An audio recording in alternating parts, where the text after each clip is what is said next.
La campagna affidata a Forattini per la Fiat Uno è dirompente, rivoluzionaria, anche se rappresenta in qualche modo una trasposizione da automobile ad animali di un concetto proprio di esercizio dell'auto, come funziona, come appare alla gente, quanto poco costa usarla e soprattutto l'aspetto dinamico, è più veloce della 127 e quindi Forattini inventa dei personaggi che si sostituiscono all'auto.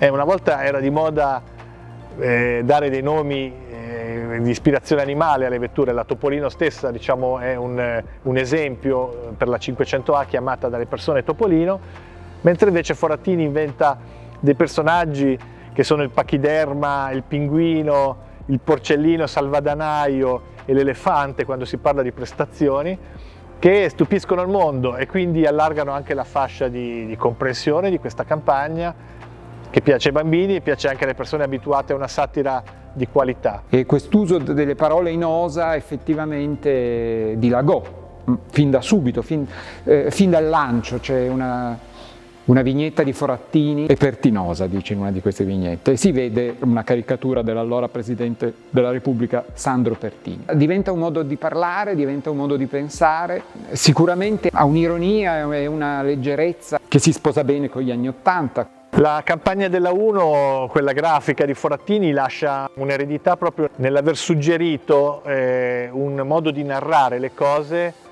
facile ma profondo. E quindi quello che oggi chiamiamo lo storytelling, quando va soprattutto a creare un interesse immediato con dei temi che tutti colgono, ma poi si va a approfondire, quindi non si rimane in superficie. Anche quando l'elefante con le ruote suggerisce il tema della velocità, dello scatto, in realtà da questa campagna le auto si prendono anche un po' in giro per suggerire di essere provate, di essere apprezzate. Forse possiamo notare qualche particolare, ad esempio questo, uno è una Fiat e i 4 rombi. C'è l'ironia, c'è la leggerezza, ma c'è anche una volontà ancora molto forte di quella che potremmo chiamare un'immagine corporate, un'immagine istituzionale. Quindi un gruppo capace di avere tecnologie di processo eccellenti. Questa è esposta all'Heritage Hub nell'area proprio che parla di innovazione di archetipo, si chiamano Archistar queste vetture esposte in quest'area. In effetti con la 1 brilla il tema dell'innovazione tipologica, è una vettura che con 9 milioni di vetture prodotte in tutto il mondo, insomma rappresenta poi uno dei casi più eclatanti, più espliciti di work car mondiale da un punto di vista anche dei siti produttivi dove verrà costruita, e anche in versioni diverse come la 1 in Brasile, che poi diventa con il nome 1000 una vettura che arriverà fino al nuovo millennio praticamente intoccata dal punto di vista formale. La campagna di Forattini non fu l'unica per il lancio della Fiat, si usarono altri slogan, diciamo più tradizionali, che richiamavano all'italianità, ad esempio. Splendida italiana fu uno dei claim usati. Tu forse non mi conosci ancora, ma io so che stai segnando un'auto come me.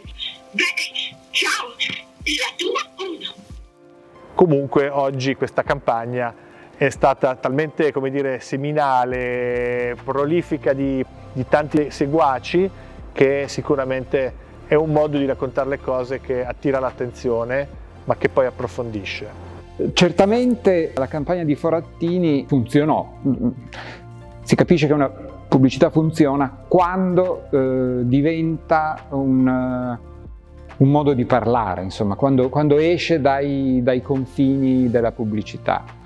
Ma quello di affidare agli illustratori, disegnatori satirici campagne non è più una prassi, e quindi oggi se ci fosse un approccio, diciamo, satirico, ludico a una campagna, chiaramente dovrebbe trovare forse altre leve. Ormai siamo nel mondo del metaverso, delle simulazioni.